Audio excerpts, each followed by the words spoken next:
बिस्मिल्लाहिर्रहमानिर्रहीम। अल्हम्दुलिल्लाहि रब्बिल आलमीन वस्सलातु वस्सलामु अला अशरफिल अंबियाइ वल मुरसलीन अबिल क़ासिम मुहम्मद व अहले बैतिहि तय्यबीन अत्ताहिरीन अल मासूमीन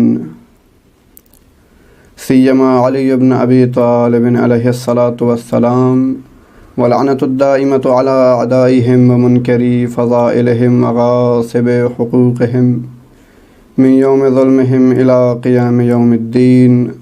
अम्मा बाद। अज़ीज़ान मोहतरम सामिईन, अॼु अवल नशिस्त में जेको असांखे कुझु बयानु करिणो आहे ऐं इंशाअल्लाह मौज़ू इहो ई रहंदो। उहो मौज़ू आहे इल्म रिजाल। ऐं सभ खां पहिरियां असांखे इहो ॾिसणु घुरिजे त असांखे इल्म रिजाल जी ज़रूरत छो थी पवे, इल्म रिजाल छा आहे, उनजो फ़ाइदो छा आहे।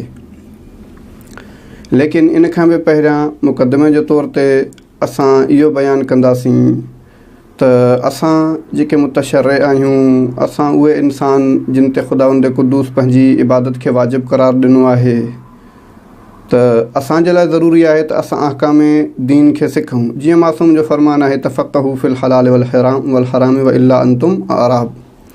त हाणे तव्हां हलाल ऐं हराम खे सम्झो, अगरि नथा सम्झो त तव्हां आराब आहियो, बेदीन आहियो। त हाणे जेकॾहिं असां दीन खे न सम्झंदासीं त असां कअन्नहू दीन ख़ुदा ते अमल नथा कयूं ऐं ख़ारिज अज़ दीन आहियूं। त असांजे लाइ ज़रूरी आहे त असां दीन ख़ुदा खे सम्झूं ऐं इन दीन ख़ुदा खे सम्झण जे लाइ ख़ुदावंद क़ुद्दूस जेके हादी मोकिलिया आहिनि, जेके रहबर मोकिलिया आहिनि, अंबिया मोकिलिया आहिनि, आइम्मा मोकिलिया आहिनि, ज़रूरी आहे त असां इन दीन खे उन्हनि खां वठूं ऐं उन्हनि खां ई सम्झूं। त उन्हनि खां सम्झण जे लाइ जेको असांखे घुरिजे त ज़रूरी आहे त असां वटि इमाम, असां वटि नबी ज़ाहिरन मौजूदु हुजे जंहिंखां असां मसाइल दीन पुछूं ऐं सम्झूं। लेकिन असांजे अॼोके ज़माने में, ग़ैबत कुबरा जे ज़माने में, इमाम ज़मान अलैहिस्सलातु वस्सलाम जंहिं ज़माने में ग़ैबत कुबरा में आहिनि, त असां वटि अहकाम दीन खे सम्झण ऐं सिखण जे लाइ अहादीस खां अलावा ॿियो को रस्तो कोन्हे को। असां इमाम खां डायरेक्ट पुछी कोन था सघूं, त अहादीस ई आहिनि आइम्मा जूं, त जिन जे सहारे सां असां अहकाम दीन सिखी सघूं था। ऐं इहे अहादीस ज़ाहिर ॻाल्हि आहे एतिरा हज़ार साल गुज़रण खां पोइ जेके अञा ताईं असां वटि महफ़ूज़ आहिनि, आया वाक़िअन इहे आइम्मा खां सादिर थियूं आहिनि, आइम्मा इहे अहादीस फ़रमायूं आहिनि न फ़रमायूं आहिनि। इन्हनि खे ॼाणण जे लाइ असांखे इल्म रिजाल जी ज़रूरत पवंदी आहे। यानी जीअं नबी करीम जे ज़माने में नबी करीम खां अची कोई पुछंदो हुयो, या आइम्मा जे ज़माने में आइम्मा खां अची कोई पुछंदा हुया त उन्हनि खे सहाबा चयो वेंदो हुयो। हाणे उन्हनि खां पोइ वरी जेकॾहिं सहाबा खां कोई अची करे पुछे, मसलन बाद में उन्हनि खां पोइ आइम्मा जे ज़माने खां पोइ, त उन्हनि खे असां ताबीन चऊं था।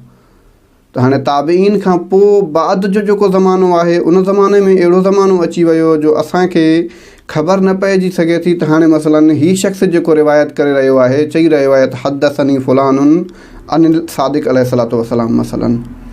त हाणे आया वाक़िअन इहो इमाम खां नक़ल करे रहियो आहे, इहा हदीस इमाम खां सादिर थी आहे या न थी आहे। इन खे परखण जे लाइ इल्म रिजाल हिकु अहिड़ो इल्मु आहे जंहिंखे तश्कील ॾिनो वियो। त ताबीन जे ज़माने खां पोइ हिन इल्म रिजाल खे तश्कील ॾिनो वियो। त हाणे असांखे घुरिजे त असां ॾिसूं त इल्म रिजाल जो मौज़ू छा आहे। हाणे इल्म रिजाल जो मौज़ू इहो ई आहे त जेके बि रुवात आहिनि, रावी आहिनि, अहादीस आइम्मा खां नक़ल कनि था पिया, इन्हनि खे असां ॾिसूं, परखियूं त वाक़ई इहे सचा आहिनि, इहे कूड़ा आहिनि, इन्हनि जे बारे में ॼातो वियो आहे, इन्हनि जो हसब नसब मालूम आहे, इहे आदिल आहिनि न आहिनि। त इन्हनि जे बारे में असांखे इहो ॿुधाईंदो जेको उहो इल्म रिजाल ॿुधाईंदो। ऐं जॾहिं असांखे इहो इल्म रिजाल ॿुधायो त हीअ सचा आहिनि, हीअ रावी कूड़ो आहे, त असांखे हदीस जे सिहत ऐं हदीस जे कूड़े हुजण जी ख़बर पइजी वेंदी त कहिड़ी हदीस इमाम खां मासूम खां सादिर थी आहे ऐं कहिड़ी हदीस मासूम खां सादिर न थी आहे। सो इंशाअल्लाह अचण वारी नशिस्त में ॿी नशिस्त में असां इहो बि ॿुधाईंदासीं त असां शीयनि में कहिड़े ज़माने